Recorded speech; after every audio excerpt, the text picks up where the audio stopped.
ये सोसाइटी में हम एक कदम और आगे बढ़ते हैं। देखिए, कल के लेक्चर में हमने क्या पढ़ा था टीना? कल के लेक्चर में क्या पढ़ा था? कास्ट एंड कल के लेक्चर में हमने क्लास 12th इंडियन सोसाइटी की बुक का chapter 3 social institution continuity and change के कॉन्टेक्स्ट में 3 सोशल इंस्टीट्यूशंस जो कि कास्ट, ट्राइब और फैमिली हैं, उनमें से कास्ट के विषय में विस्तार से पढ़ा, उसके सभी पहलुओं को सीखा। आज हम आगे बढ़ेंगे। आज हम दूसरी social institution that is the tribe के विषय में पढ़ेंगे, लेकिन उसके पहले ज़रूरी है कि कास्ट के तहत कुछ पर्सनैलिटीज़ का जिक्र आया था, हम एक बार उनके विषय में पढ़ लें ताकि हम आगे बढ़ पाएँ। और उसके तहत एक कंसेप्ट भी है जो आज आप सीखेंगे। सबसे पहली पर्सनैलिटी है अय्यन कल्ली। 1863 से 1914 का इनका समय रहा है और केरला में इनका जन्म हुआ था। ये लोअर कास्ट और दलितों के नेता माने गए हैं और इनके ही किए गए प्रयासों की वजह से जो दलित हैं उनको पब्लिक रोड्स पर चलने का अवसर मिला और उनके बच्चों को स्कूल ज्वाइन करने का अवसर मिला। अय्यन कल्ली ये एनसीईआरटी में छोटे छोटे स्निपेट्स की फॉर्म में इन्हें इसलिए प्रोवाइड किया जाता है ताकि आप इनके बारे में और रिसर्च कर सकें, पढ़ सकें और इनसे प्रेरणा ले सकें, जान सकें कि कौन कौन से नेता रहे हैं इस फील्ड में काम करने वाले। अय्यन कल्ली उनमें से एक नेता है। यहाँ से यह भी समझ आता है कि कितना मुश्किल हुआ करता था जीवन। पब्लिक रोड्स पर चलने की अनुमति नहीं थी, स्कूल्स में एंट्री होने की परमिशन नहीं थी।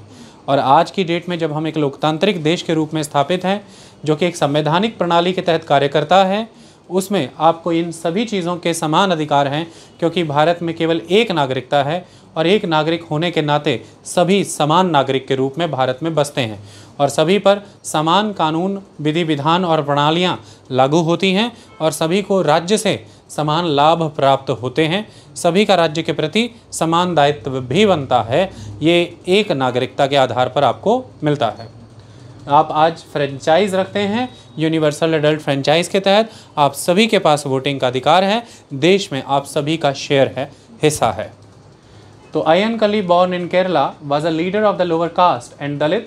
With his efforts, Dalit got the freedom to walk on a public roads and Dalit children were allowed to join schools. इनके बाद आते हैं ज्योतिराव गोविंदराव फूले, 1827 से 1890। बहुत ही महत्वपूर्ण शख्सियत हैं ये। इनके द्वारा बहुत से काम किए हैं, मॉडर्न हिस्ट्री और बाकी सब्जेक्ट्स में आप डिटेल में पढ़ते हैं। Denounced the injustice of the caste system and scorned its rules of purity and pollution.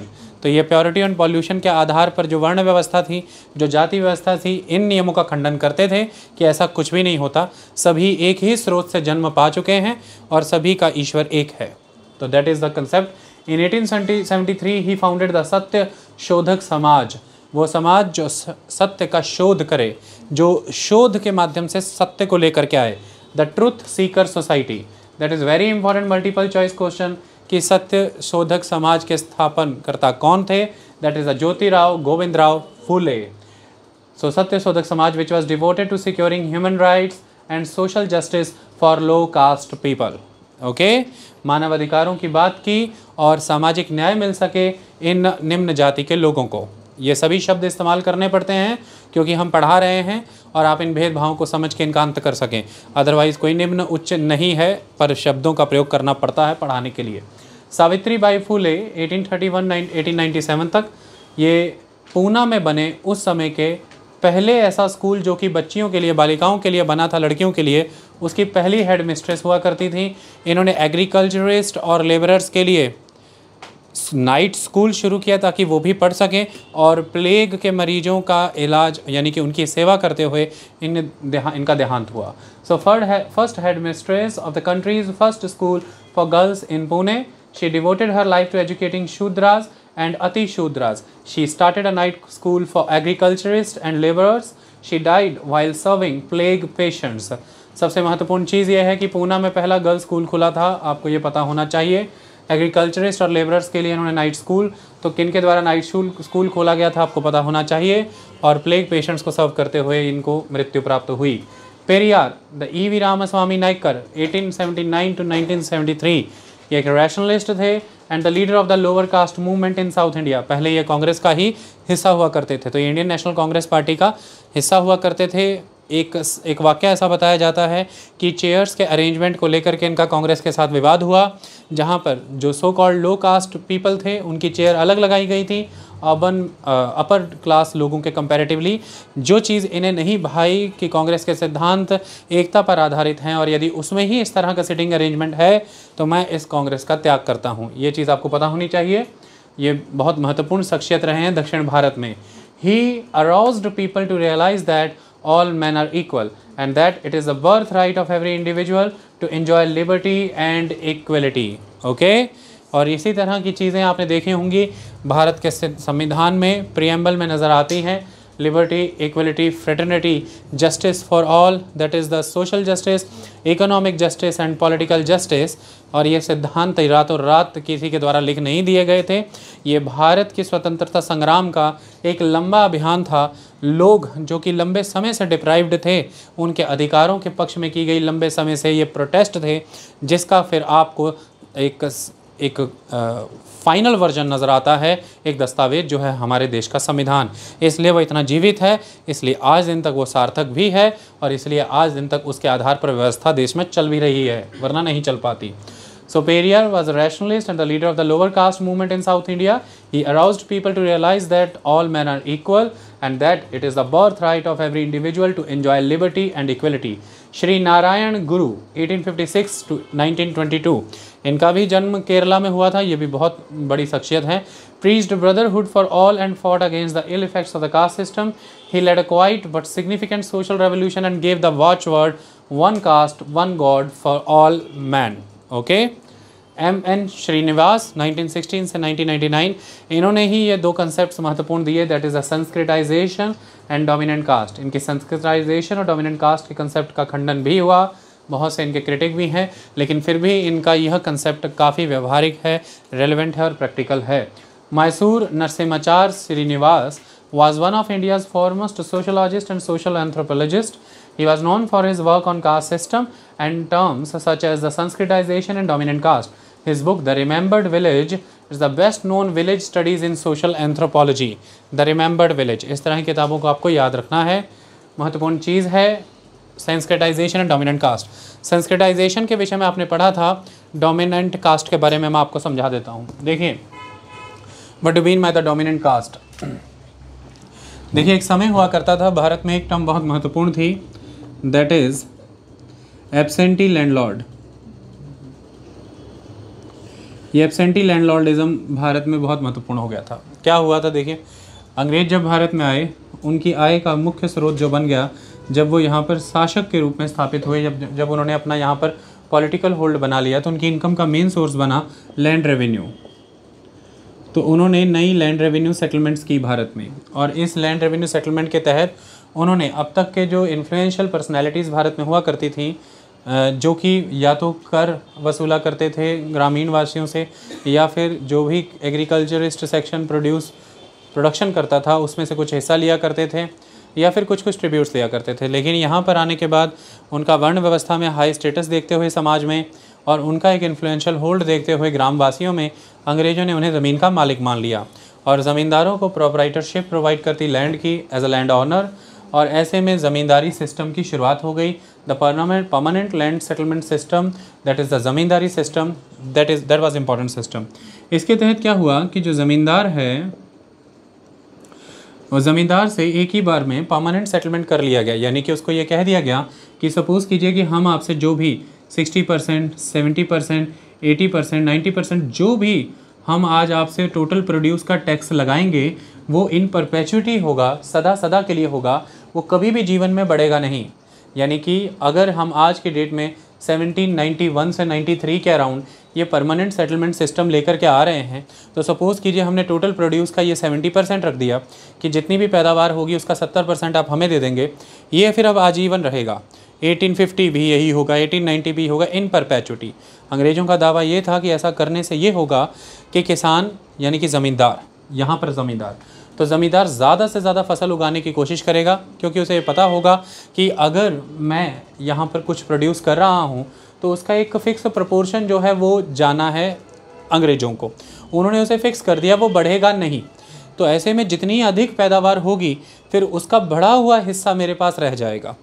मुझे इस बात का खौफ नहीं होगा कि मैं प्रोडक्शन क्यों बढ़ाऊं, किसके लिए बढ़ाऊं, क्योंकि जब मैं प्रोडक्शन बढ़ाऊंगा वो रेवेन्यू बढ़ा देंगे, ऐसा डर नहीं होगा।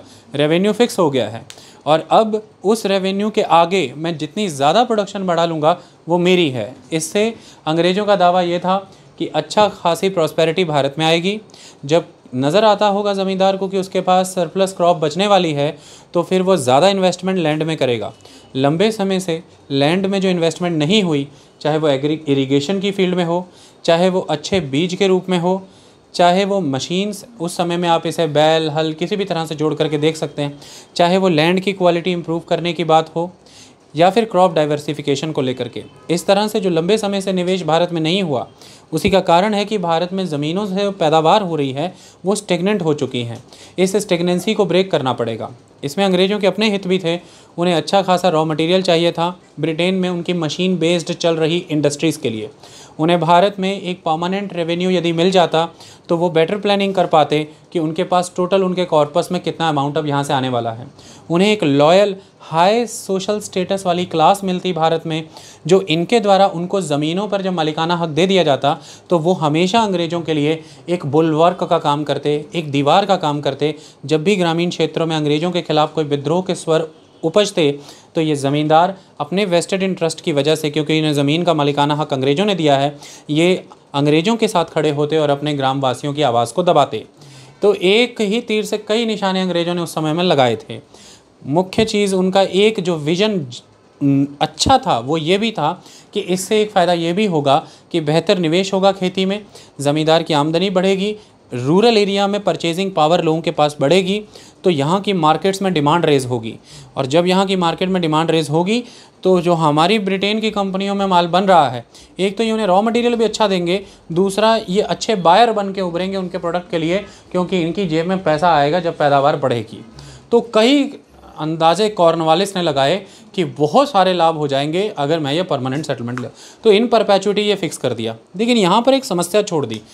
अब अंग्रेज ज़मींदार से कितना लेंगे ये तो फिक्स कर दिया, लेकिन ज़मींदार आगे जो किसान है उससे कितना लेगा ये फिक्स नहीं किया गया किसी के द्वारा भी।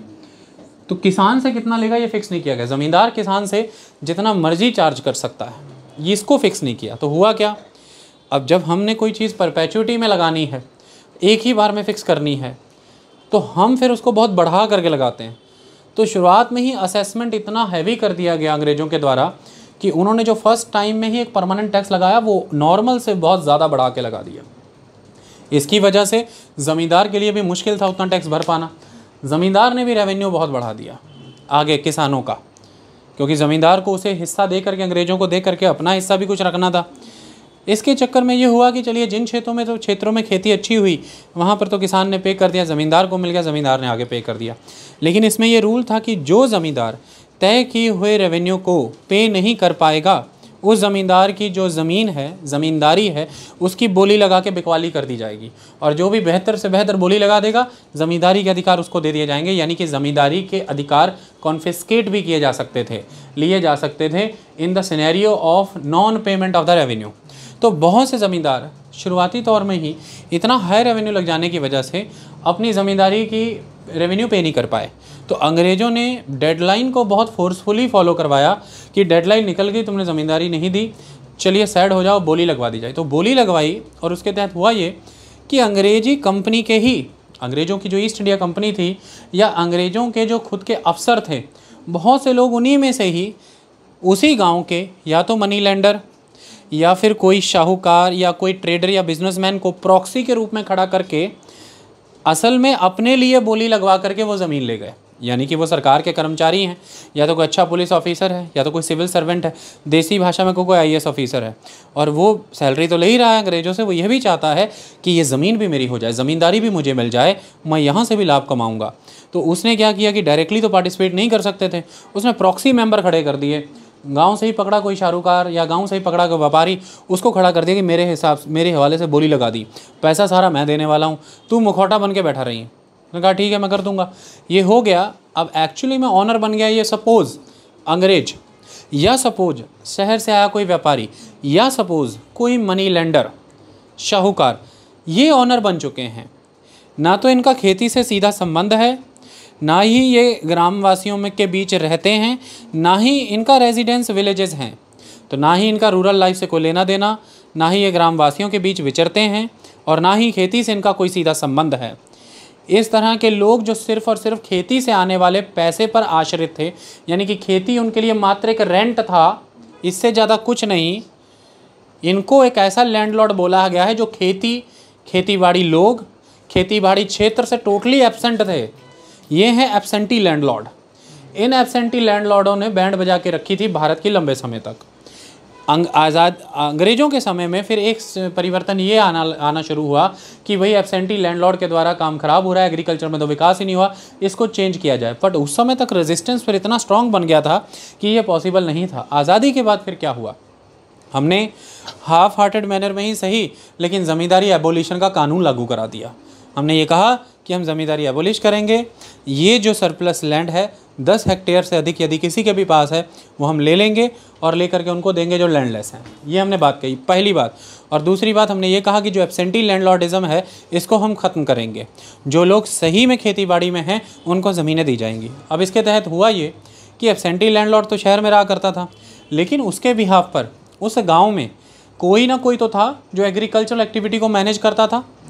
कोई तो था। कैसे मैनेज करता था? मैनेज ये करता था कि वो चुनता था कि किराएदार कौन होगा ज़मीन पे, ज़मीन किसको ठेके पे देनी है, ठेका वसूल करना है। ज़मीन में खेती कराने के लिए जो लोगों ने ज़मीन ठेके पे ली है उनको थोड़ा बहुत एडवांस लोन भी चाहिए होता था, ये दे देते थे। फसल होने के बाद फसल उठवा के तुलवा के गोदामों में रखनी या फिर मंडियों तक भिजवानी, यानी कि ये मेजॉरली एग्रीकल्चरल एक्टिविटीज़ को मैनेज करता था। इसे आप मैनेजर कह लीजिए, मैनेजमेंट। ये एक्चुअल टिलर जो एक्चुअल में खेती कर रहा है और जो एब्सेंट लैंडलॉर्ड सिटी में रहता है, ये उनके बीच की कड़ी थी। तो ये मिडलमैन था। ये नंबर में बहुत ज़्यादा थे। एक कुछ क्षेत्रों में इन्हें जोतेदार भी कहा गया है, जैसे बंगाल के क्षेत्रों में ये जोतेदार कह के पुकारे गए हैं। तो ये ना एब्सेंटी लैंडलॉर्ड है, लेकिन ये actual tiller of the land भी नहीं है, ये पीजेंट नहीं है, ये किसान नहीं है, ये मैनेजमेंट कर रहा है एग्रीकल्चर सर्विसेज की। लेकिन ये रहता गांव के बीच में है, ये रहता ग्रामवासियों में है और खेती बाड़ी में लिप्त है ये, लेकिन इस मैनर में कि ये मैनेजमेंट ही करता है, खुद खेती नहीं करता। अब हुआ ये कि हमने जब हाफ हार्टेड मैनर में ज़मींदारी एबोलिशन कानून लागू किए, हमने एब्सेंटी लैंडलॉर्ड तो ख़त्म कर दिए, इनको हमने फार्मर कंसिडर करके या एग्रीकल्चरिस्ट कम्युनिटी कंसिडर करके इन मिडलमैन को हमने दे दी राइट ऑफ प्रॉपर्टी, यानी कि एग्रीकल्चर लैंड चला गया इनके पास। और ये देखते देखते ही बहुत ही बड़े साइज़ के बिग लैंडलॉर्ड बन करके उभर आए। तो इनको कहते हैं the intermediate big size landlords. तो एक तरह के इंटरमीडिएट थे जो कि नए भारत के लैंडलॉर्ड हो गए आज़ादी के बाद के, और इनकी ये नंबर्स में बहुत ज़्यादा थे भारत भर में। इसकी एब्सेंटी लैंडलॉर्ड कितना हुआ? एक अंग्रेजी या कोई शाहूकार या कोई, ये गाँव में ही थे, लेकिन ये नंबर में बहुत ज़्यादा हुए। ये नंबर में बहुत ज़्यादा थे जिसकी वजह से इनका आज़ाद भारत में राजनीतिक महत्व बहुत हुआ, क्योंकि पॉपुलर डेमोक्रेसी सिस्टम जिसमें कि वोटिंग राइट है, तो इनके इंटरेस्ट को कोई ब्रेक भी नहीं कर पाया, क्योंकि ये अच्छे खासे तगड़े वोट बैंक हुए राजनीतिक पार्टियों की। क्यों? फाइनेंशियल सपोर्ट ये दिया करते थे, वो पार्टियाँ डोनेशन से चलती हैं। इनका रसूख था गाँव भर में, वो वोट इनके पीछे डलेगा, यानी कि अगर कोई पार्टी इन्हें प्लीज़ कर ले तो इनके पीछे वोट डलेगा। किसान ज़बरदस्त तरीके से इनके साथ एंट्रेंच्ड थे, एम्बेडेड थे। किसानों की लोन की ज़रूरतें, किसानों को ज़मीनें ठेके पर देने की जिम्मेदारी, किसानों की फसलों को इकट्ठा करके गोदामों में रखने की, किसान के रोज़मर्रा की घर की छोटी मोटी चीज़ों की ज़रूरत के लिए पैसे, वो सब इनके तहत आया करता था। तो किसानी समाज इनसे बहुत भयंकर तरीके से जुड़ा था। ऐसे में ये वर्ग राजनीतिक पटल पर और आर्थिक पटल पर बहुत महत्वपूर्ण हो गया देश के लिए, ये बहुत इन्फ्लुएंशियल हो गया।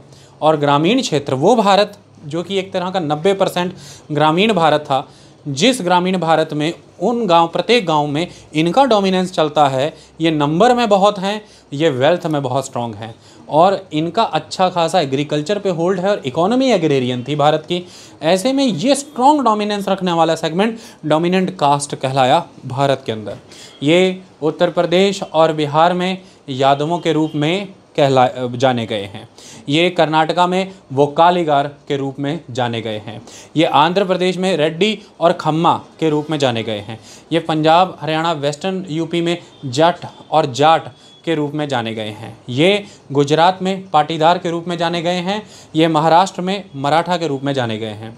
तो ये महाराष्ट्र के मराठा, गुजरात के पाटीदार, आंध्र प्रदेश के खम्माज, रेड्डीज़, ये कर्नाटका के वोकालीगार और उत्तर प्रदेश बिहार के यादव, पंजाब हरियाणा और वेस्टर्न यूपी के जट और जाट, ये हो गई द डोमिनेंट कास्ट। आप पंजाब की राजनीति देख लीजिए, पंजाब के मुख्यमंत्री देख लीजिए, पंजाब के मंत्री देख लीजिएगा, पंजाब के एमएलए नोटिस कर लीजिएगा, आपको पता लग जाएगा कि मैं किस डोमिनेंट कास्ट की बात कर रहा हूँ। आपको सब समझ में आ जाएगा अगर इस बार के मुख्यमंत्री को हम छोड़ दें तो। इसके पीछे का इतिहास आप देख लीजिएगा। Okay, so that is the system of dominant caste, और ये एम.एन. श्रीनिवास के द्वारा दिया गया था। हम उस डोमिनेंट कास्ट की बात कर रहे हैं। इसमें कुछ शब्द आने वाले थे, दैट इज़ एब्सेंटी लैंडलॉर्ड, मैंने क्लियर कर दिया। आपको ये सही समझ आना था कि ये इंटरमीडियरीज कैसे हुए जो डोमिनेंट कास्ट है, इंटरमीडियरी कौन है वो मैंने यहाँ पर समझा दिया। तो कास्ट से जुड़ा हुआ सारा कंसेप्ट कंप्लीट है। अब हम ट्राइब्स की ओर मूव करते हैं। देखिए, ट्राइबल के कॉन्टेक्स्ट में कहानी क्या है, हमने कल कास्ट के बारे में पढ़ा, अब हम पहले कुछ बुनियाद ट्राइब्स के बारे में पढ़ेंगे। सबसे पहले दिमाग में एक सवाल आता है टीना, ट्राइब कौन? ये क्वेश्चन आता है कि ट्राइब कौन? आप इन्हें जनजातीय कह सकते हैं, आदिवासी कह सकते हैं, लेकिन सवाल ये बनता है कौन, किस आधार पर? तो भारतीय संदर्भ में जब हम बात करें तो इसको कुछ इस तरह से देखें कि जिसमें ये गुण नहीं है वो ट्राइब। क्या गुण है वाले फॉर्मूले से नहीं जाएंगे, ये जिसमें होगा वो फिर ट्राइब होगी, ऐसे नहीं। जिसमें ये नहीं है वो ट्राइब है, जिसमें ये नहीं है वो ट्राइब है। अमूमन भारत में जो बहुत ही ओल्ड लोग हैं, ओल्ड मने उम्र में नहीं, ओल्ड मने टाइम स्केल में, अमूमन भारत में जो बहुत ही प्राचीन, बहुत ही ओल्ड, प्राचीनता से भी प्राचीन है, या सीधे बात कह दीजिए the original inhabitant of this सब कॉन्टिनेंट इंडिया, उन्हें हम ट्राइब कह के पुकारते हैं। मतलब हम आए, आप आए, हम सबसे पहले वो आए, स्पष्ट, उनको हम ट्राइब कह के पुकारते हैं। पहली बात तो ये हुई। तो टाइम स्केल के हिसाब से द अर्लीस्ट, तो आप फिर उन्हें कई बार छोटे बच्चों की किताबों में अर्ली मैन के रूप में पढ़ते हैं।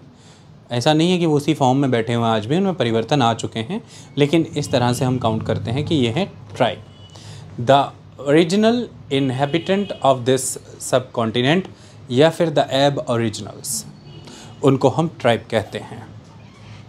इतनी समझ में आई? चलो अब कुछ गुणों को समझते हैं। बेटा रुबिंदर, हम जब नॉन ट्राइब को, इनको, मुझको, हम सबको जब एक्सप्लेन करते हैं, किन गुणों से करती होगी बेटा? Good girl, caste. पर शुरुआत वहाँ से नहीं करते भाई, दिस इज़ द पॉइंट। और देखो चीज़ों को लर्न करने का तरीका ऐसा ही। आप आदिवासी नहीं हो, मानती हो ना, तो आदिवासी कौन होगा फिर? पहले आप अपने गुण बता लो, जो उसमें आप में है वो उसमें नहीं होंगे वो आदिवासी। पहला आपने बता दिया कास्ट हायरार्की सिस्टम, आदिवासियों में नहीं होगा। Good point. और बताओ बेटा, आ रहा हूँ ना मैं फ्रेम में। एजुकेशन, चलो वेरी गुड। और माइंड ब्लोइंग, उनका हैबिटेट। और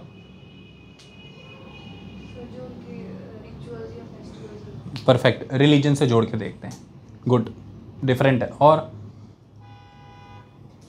तो इस तरह से पढ़ते हुए प्रैक्टिस किया करें। ओके, थ्योरी के साथ साथ प्रैक्टिकल में रहा करें, चीज़ें दिमाग में लंबे समय तक रहेंगी, वरना भूल जाएंगी।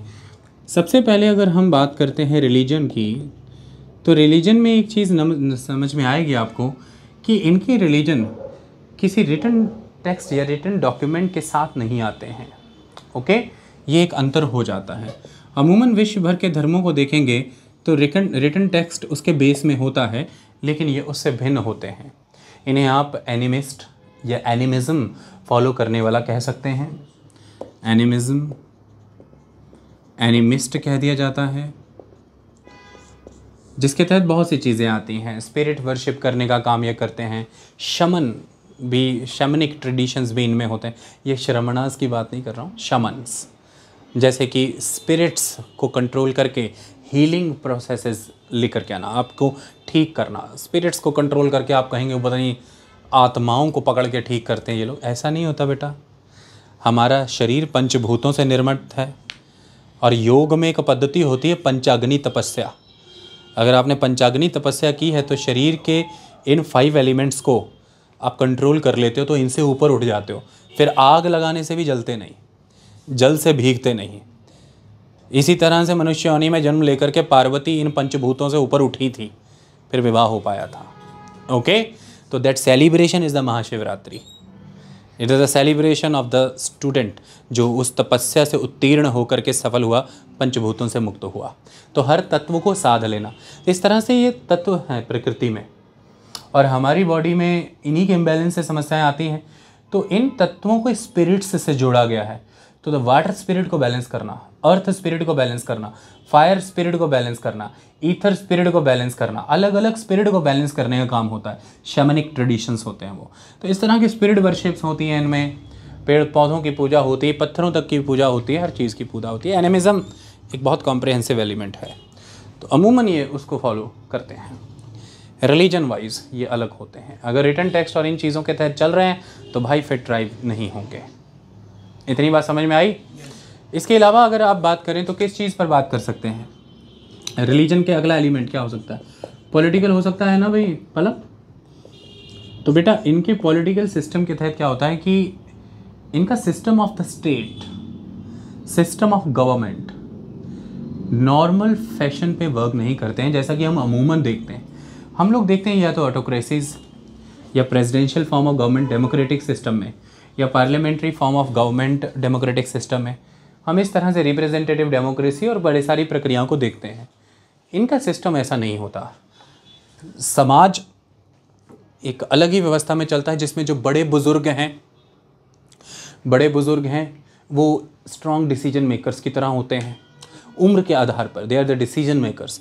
जो यंगस्टर्स हैं वो टेरिटरी प्रोटेक्शन के काम में लगे रहते हैं, और अपने कुशलता के आधार पर एक सरदार चुन लिया जाता है। लेकिन सरदार ऐसा नहीं है कि चला रहा है सबको। सरदार सिर्फ एक लीडर के रूप में है, कंट्रोलर कम है वो। तो इनकी व्यवस्था अलग रहती है। तो politically they are different, not on the normal fashion. Their state, the system of organization of power is different, distribution of work is different. Okay, so that is the different element politically. और क्या समझ में आएगा? the sharp division of classes, जैसा उन्होंने बताया cast, तो sharp division of classes इनमें नज़र नहीं आती है। ये चीज़ें अंतर कर जाती हैं, यानी कि ये हियरार्किकल ना होकर के सोसाइटी उतनी रैंक ऑर्डर बेस्ड नहीं होती, हायरार्की उतनी नहीं होती, सोशल स्ट्रेटिफिकेशन उतना नहीं होता। इसके कंपैरेटिवली एक हद तक ये एगैलिटेरियन होते हैं, यानी कि लगभग स्थान एक जैसा ही रहता है लोगों का, बराबर। तो एगैलिटेरियन होती है इनकी सोसाइटी। अगला अंतर क्या हो सकता है? The organisation of the resources, the property. तो जहाँ पर आम जीवन में हम प्रॉपर्टी में इंडिविजुअल ओनरशिप को प्रमोट करते हैं, इंडिविजुअल प्रॉपर्टी राइट्स को प्रमोट करते हैं, यहाँ पर ऐसा नहीं होगा। यहाँ पर कम्युनिटी राइट्स को प्रमोट किया जाएगा। रिसोर्सेज पे अधिकार कम्युनिटी का होता है, पूरे कबीले का होता है, पूरी जनजाति का होता है। जैसे कोई तालाब है, कोई वन है, कोई खेत हैं, इस तरह से ये सारी चीज़ें होती हैं। आई बात समझ में? क्लियर? तो कुछ इन आधारों पर आप देख सकते हैं कि भाई मैं आज एक आदिवासी से मिला, मैं एक जनजातीय व्यक्ति से मिला, बता सकते हैं आप कि इस आधार पर आपने देखा उनके ऑक्यूपेशनल सिस्टम, उनका प्रॉपर्टी को ऑर्गेनाइज करने का तरीका, आपने देखा उनके समाज में भेदभाव की कमी, शार्प डिवीजन ऑफ क्लासेस नहीं थी, एगैलिटेरियन सिस्टम पे वो वर्क करते थे। महिलाओं की परिस्थिति बेहतर नज़र आई आपको, उनके पास अधिकार और शक्तियाँ अधिक नजर आए, ये इम्पॉर्टेंट था। धर्म के मामले में बहुत ही विपरीत चले गए, और पॉलिटिकली वो बहुत ही लोकलाइज्ड मैनर में ऑर्गेनाइज थे, जो उनके कबीले की आवश्यकता हैं उस आधार पर। प्रकृति में जीने वाले लोग हैं वो तो हम बात करेंगे। तो ये है आधार भाई, ट्राइब इस आधार पर देख लेते हैं। एक तरीका ये। ओके, अमूमन हमारे हृदय में विचार आता है कि भाई और किस तरह से हम ट्राइब्स को देख सकते हैं। कामकाज के आधार पर देख सकते हैं, इनका मेन स्ट्रीम सोसाइटी के साथ जो असिमिलिएशन हुआ उस आधार पर इन्हें हम देख सकते हैं, इनके रीजन, इनके लैंग्वेज, इनके इकोलॉजिकल हैबिटेट और इनकी फिजिकल कैरेक्टरिस्टिक्स पे बेसिस पे देख सकते हैं, देखेंगे, उसके बेस पे भी देखेंगे। ट्राइब्स को समझने का एक तरीका और है कि हम इनके ट्रेट्स के हिसाब से इन्हें देखते हैं। ट्रेट्स को दो तरह से ले लेना है यहाँ पे, the permanent traits and acquired traits. कौन कौन से traits? Permanent and acquired traits. चलिए, तो ट्रेट्स के आधार पर ऑब्जर्व कर देखो कितना प्रैक्टिकल है। रट्टा कहाँ पर है बताओ मुझे? कोटे माटे नहीं लगाने हमने, पढ़ना है, सीखना है। ओके, समस्या कब आती है? जब हम पढ़ते हुए क्या लेते हैं? चूटे माटे, लेफ्ट राइट। जब हम टिक के सीखेंगे तो सब समझ में आएगा। चूटे माटे ना लें, कोटे माटे ना लगाएं। चलो आगे चलते हैं। परमानेंट ट्रेट्स और एक्वायर्ड ट्रेट्स।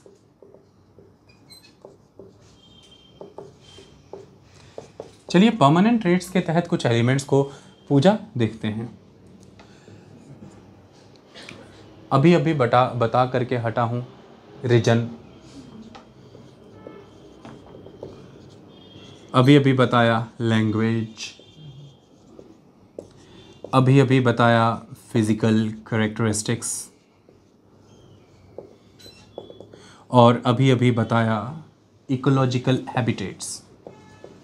बताया ना? बताया करो बेटा, कंट्रीब्यूट किया करो और ज़्यादा सीखोगी। एक्वायर्ड ट्रेट्स के अंदर क्या आ जाएगा? लाइवलीहुड, क्या अपना लिया इन्होंने कामकाज की शैली में, और the degree of assimilation with the mainstream, degree of assimilation with the mainstream population. मैं वैसे कभी चाहता नहीं कि मैं किसी प्रोफेशनल की तरह ऐसी बातें करूं।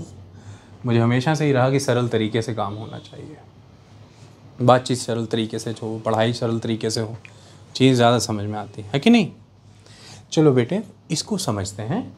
इसको देखो, रीजन वाइज जब हमने बात की परमानेंट ट्रेट्स में, पक्के ट्रेट्स में, आदिवासी भारत भर में वाइड स्प्रेड मैनर में डिस्ट्रीब्यूटेड है। इसका कतई अर्थ ये नहीं कि ये कंसंट्रेटेड पॉकेट्स में नहीं पाए जाते, पाए जाते हैं ना, कंसंट्रेटेड पॉकेट्स में भी पाए जाते हैं। कैसे पाए जाते हैं उसको समझिए। ये एक बेल्ट है जो भारत भर में चल रही है, जिसका वेस्टर्न एंड, उस बेल्ट का वेस्टर्न एंड राजस्थान और गुजरात का क्षेत्र बनता है, राजस्थान गुजरात क्षेत्र, और उसका ईस्टर्न एंड उड़ीसा वेस्ट बंगाल बनता है, और इसका हार्टलैंड एरिया बनता है जैसे कि मध्य प्रदेश, झारखंड, छत्तीसगढ़, कुछ क्षेत्र महाराष्ट्र, कुछ क्षेत्र Andhra Telangana. This belt running from the middle of the India, the middle land, 85% Bharat के ट्राइब यहाँ कंसंट्रेटेड है। ओके, 85%। इमेजिन दिस, भारत का नक्शा इमेजिन हो गया? भारत के सभी राज्य केंद्र शासित प्रदेश याद हैं? कंट्री कैपिटल याद कराई थी ना? चलो अच्छी बात है, अभी पूछेंगे नॉर्थ ईस्ट की तुमसे, अगर याद है तो, ठीक है ना, समझेंगे तुमसे। तेलंगाना की पूछेंगे तो मुंह देखने लग जाओगे इधर उधर। आंध्र प्रदेश की, तेलंगाना की ट्राइब पढ़ते हैं। रीजन समझ में आया?